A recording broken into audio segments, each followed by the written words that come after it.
Hello farmers and aspiring farmers, thank you for taking your time to tune in to yet another informative edition of your program.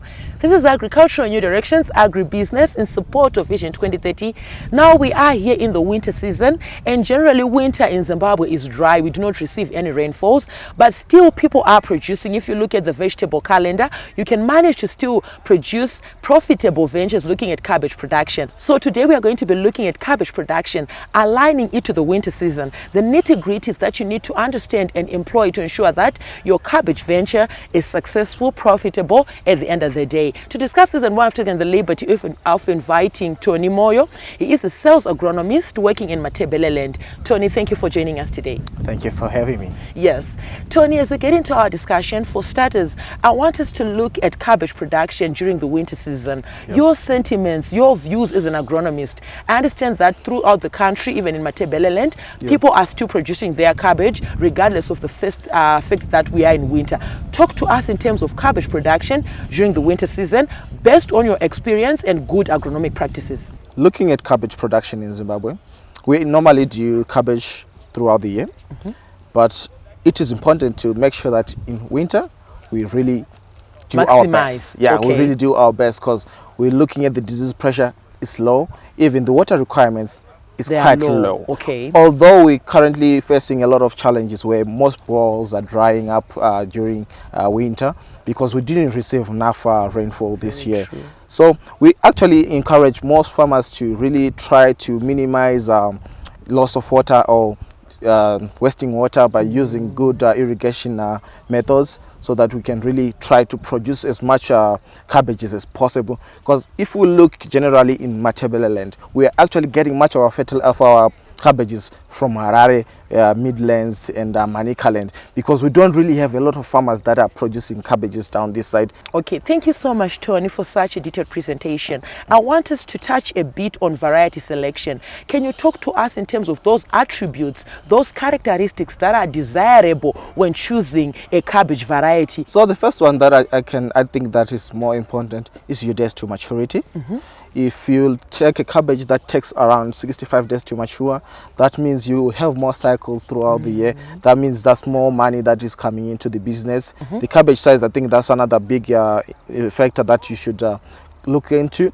Because if you look at the markets like Blawayo, Bedbridge, they actually prefer bigger cabbages. Yes. But when you go into Harare, they will prefer those smaller cabbages.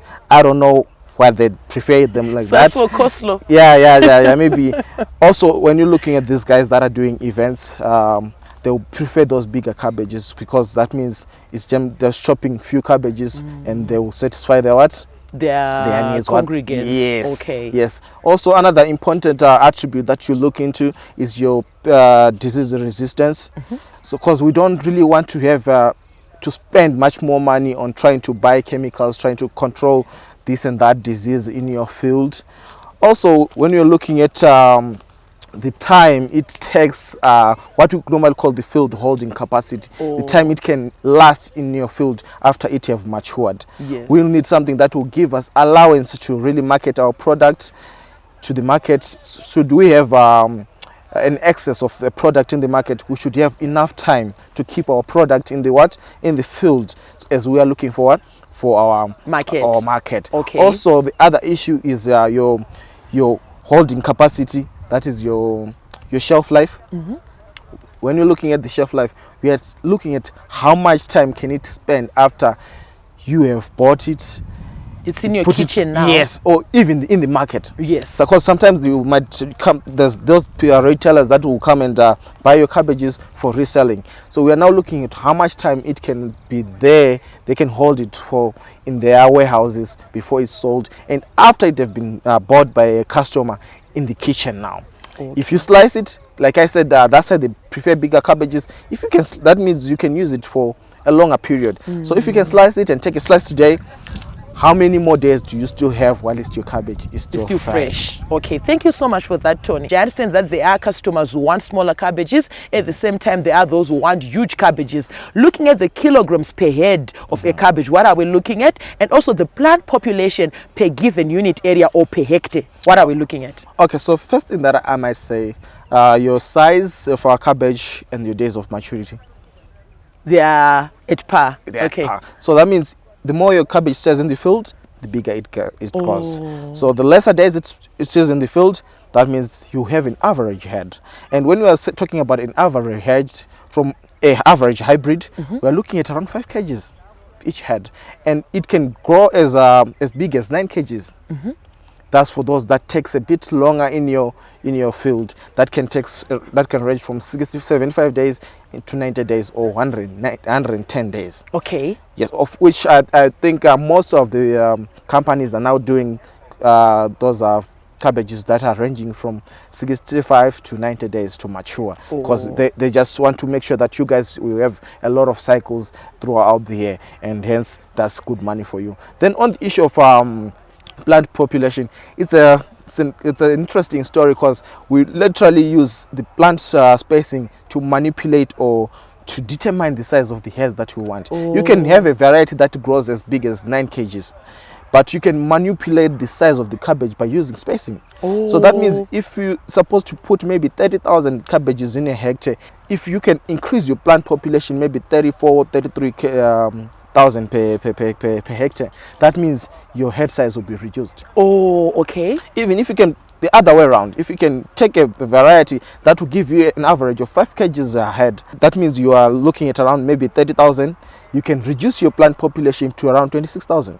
Then you get cabbages that will range from maybe slightly over 5 kgs. So you can actually use your plant spacing to manipulate your head size of your cabbage. Thank you so much, Tony, for such a detailed presentation. I like the fact that you are aligning the plant population, the spacing in row, inter-row, to the size of the cabbage as a factor which determines your yield at the end of the season. There you had it, viewers. We are looking at cabbage production during the winter season. On that note, we have come to the end of the first segment. We're going to go on a short commercial break. We'll be right back with this and more in the second segment. Stay tuned.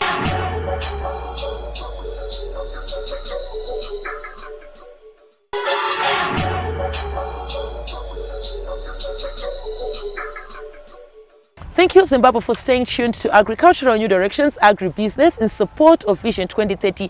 Today, we are looking at cabbage production during the winter season. Now, viewers, we encourage you to be a part of these conversations. Feel free to get in touch with the producer, Wadzanai Manyore, so on 0772-807-506. Alternatively, you can like our Facebook page, Agribusiness with Wadzanai, make a follow-up on this episode and more, and leave your comments and suggestions. They are most welcome to us. Our YouTube channel is Agribusiness with Wadzanai. We are also now available on X, formerly known as Twitter, at Agribusiness 110. Now, earlier on, before into the break, Tony here was talking to us in terms of the plant population and how it plays a pivotal role when it comes to the cabbage head size. Tony, we are here in the second segment. Welcome back. Thank you.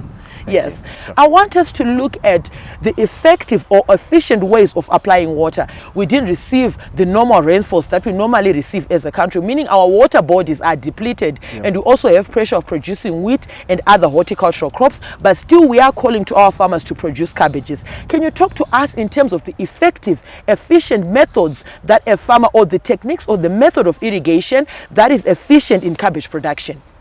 Okay, the first thing that I will talk about is the issue of winter. In winter right now, we don't really have a lot of evaporation. So that means we really use minimum amount of water to irrigate our crops.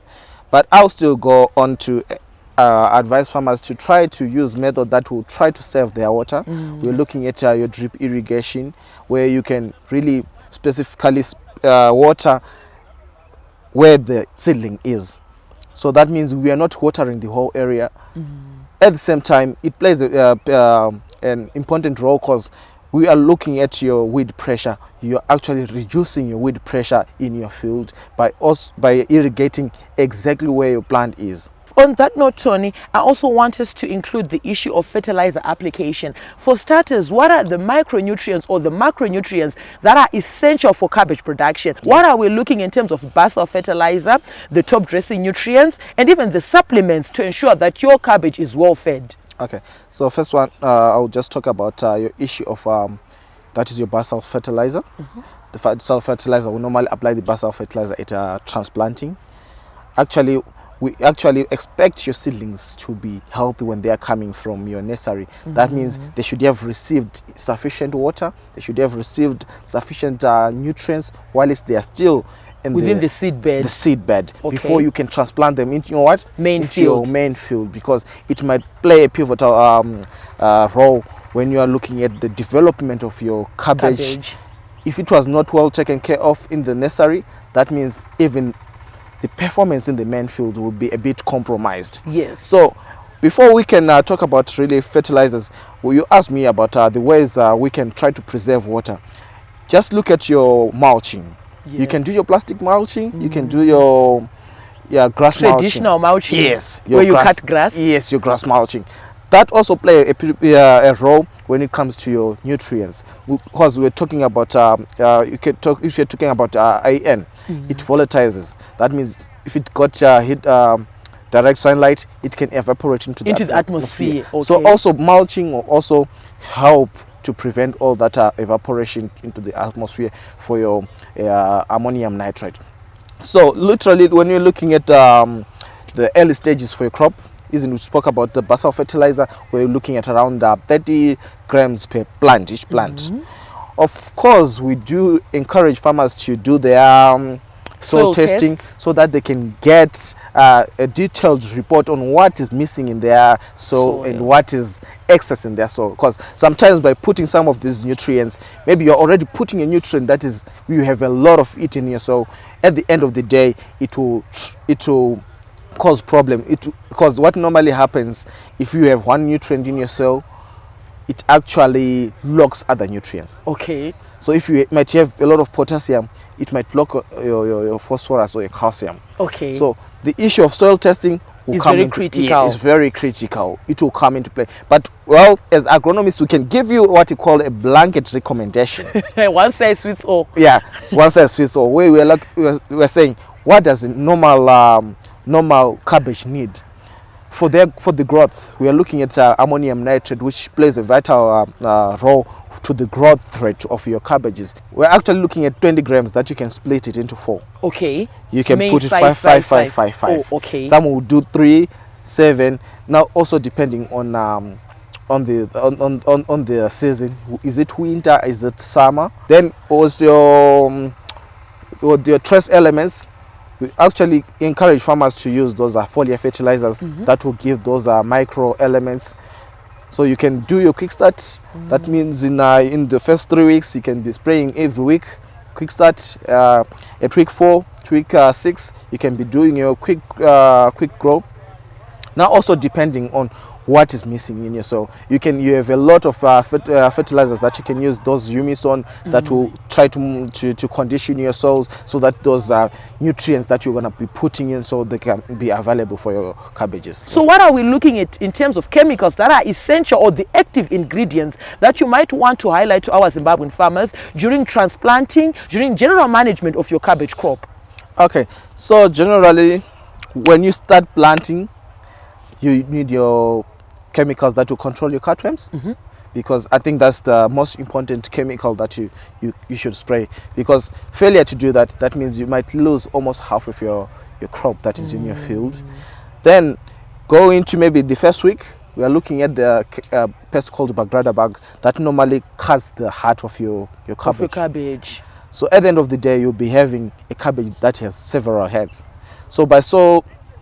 So those chemicals, you can those are pests like that, you can control them with chemicals like DDVP. What normally happens with us, we just spray. Yes. But there are some people that don't just spray. They'll go into their field and check what is called the threshold. They'll check in their crop. If they have just maybe 4 locusts, they won't spray. Okay. But the moment they can you just come and head pick. Yes. But the moment you start seeing maybe 100 locusts, that means you have to spray something to control those locusts. Okay. So now look at the thresholds that we have, so that by so doing, reducing on your variable cost, or the amount of chemicals that you are supposed to use to control those pests. Still on your pests, you have those tissue-eating pests. Looking at your locusts, you can use chemicals like carbaryl. That I think day-to-day scouting will help you decide when to spray exactly. You also have your diamondback moth. I think there are a lot of chemicals that we're now using. A lot of chemicals are now producing these chemicals that controls your diamondback moth. You're looking at your belts, you're looking at your umbilical. I think there's just a lot of chemicals that can be used to control insect pests. Also, we're having a big problem in Matabeleland as a whole of a new disease called brassica stand virus. I think it causes purpling of leaves. So when we firstly saw it, we thought maybe it was just malnutrition in the soil. You're not spraying, you're not putting enough fertilizers, until we discovered it's actually a disease that can wipe almost 80% of a field. And we're still trying to work with the fertilizer companies to try to bring a solution to it. I think that's the other reason why Matabeleland is not really having a lot of cabbages, and they're getting cabbages from other provinces. Which is an opportunity for other ecological zones to produce and cater for Matabeleland. Because now I think we have broadened a market for these guys that are coming from Midlands and Harare. On that note, we've come to the end of the second segment. We're going to go on a short commercial break. We'll be right back with this and more in the third and final segment. Stay tuned.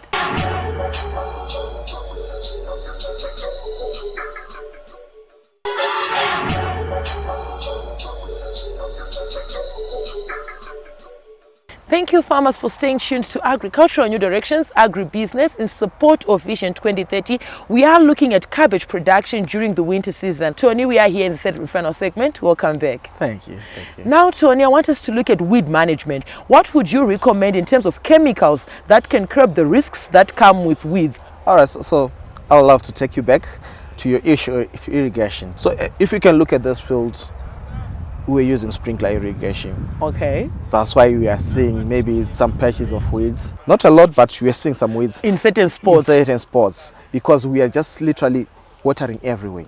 So that means even the dominant seed can germinate. But when you're using irrigation like drip irrigation, that means you are watering the spots where plants are.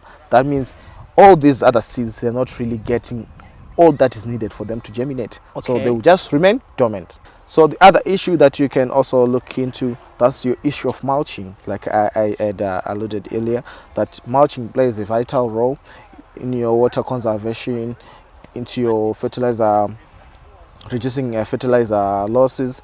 It also plays a vital role to reduce your weeds pressure, because when it covers, that means it creates a condition that is not suitable for germination of your weeds.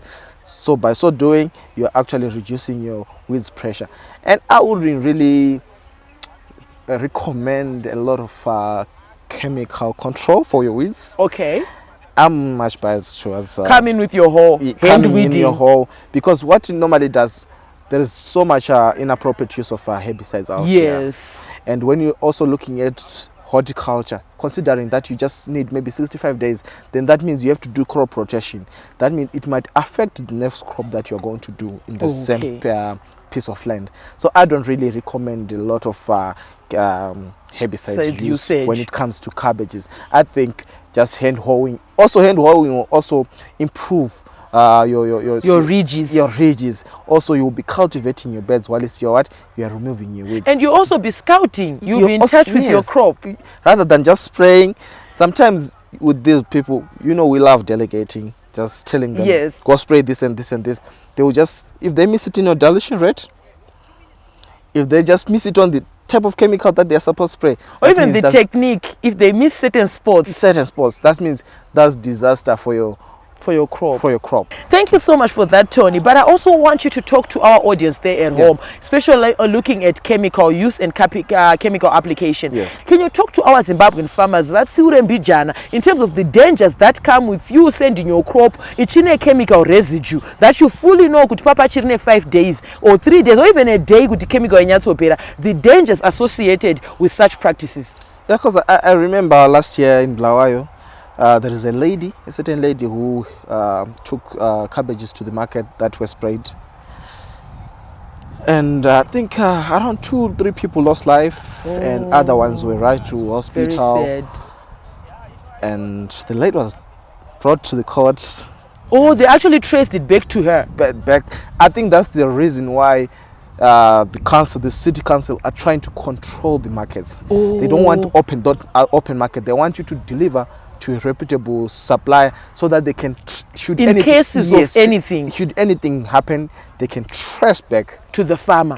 But if you just sell on the road, I sell you cannot trace it you to cannot anyone. Longer trace it back. But it's really dangerous to give people that cabbage that is sprayed with the chemical. Okay, now Tony, looking at post-harvest maintenance, or ways in which a farmer can curb losses that might come during harvesting. You might get it right through your agronomic practices. You have hand-weeded your crop, you have come in with your chemicals, you were scouting. But when it comes to harvesting, some farmers incur losses given that their cabbages might even have a shorter life in the field, or rotting, or certain aspects, or certain activities or mishaps that just happen in the field.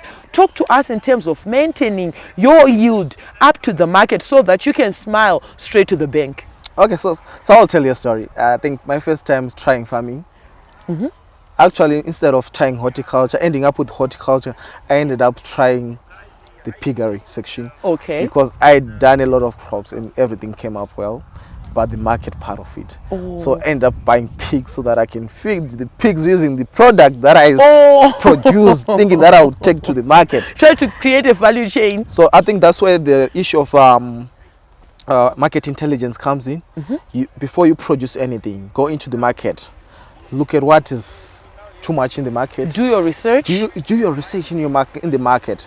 And I always give my farmers tips, like, whenever there's too much of a product in the market, that's the best time to grow it. Okay, so that by the time yours mature, there's going to be a shortage. Yeah, because naturally people, when they see too much of a product in the market, they stop growing it. They drop out of the production of a certain crop. Then when tomatoes going for $20, everyone like, oh, where are the tomatoes? I want to come in. Okay. So I think those are some of the things that you should take a look into it. Also, this issue of you can also try to negotiate with these people that are retailers. You can they be supermarkets or fruit and veggies? Try to find out what they need exactly. Okay. And when they need it, and the quantities that they need. Because you might try to produce maybe lettuce, produce 10,000 lettuce, but they maybe need 5,000 or 3,000. We don't really consume 10,000 heads of lettuce. Yes. Because when you try to look at when was the last time you ate lettuce, I don't even remember. And the amounts that you want to produce, they don't really. So that's when the issue of staggering comes in. But if you can put 500 every week, you can put 1,000 every week. Now, also depending on what your market really needs. Yes. After that, the other thing is before your product is actually mature, go into the market. Do your research again. Do your research again. Look for potential buyers. Let them see the product in the field, so that they know. As long as you're producing something that is nice, it will sell. Okay. A product sells on its own. So I think if you produce a proper cabbage or proper crop, and looking for market earlier, because now you are now forced to do those varieties we were saying field holding capacity. Now you're trying to look for a cabbage that will have a longer field holding capacity, so that it can give you extra time to do what? To do your research. Your research. But I think if you can do it before your cabbage is mature, it will save you time, and I think it will work better for you. Thank you so much, Tony, for taking your time to come onto our platform and educate our farmers in terms of cabbage production during the winter season. There you had it, viewers. We're looking at winter cabbage production here in Zimbabwe. From me, your host was Zanai Manyura. I'm also on Instagram. It's at Wadzi110. And the crew behind the scenes. Have yourselves a fabulous evening. Thank you for watching.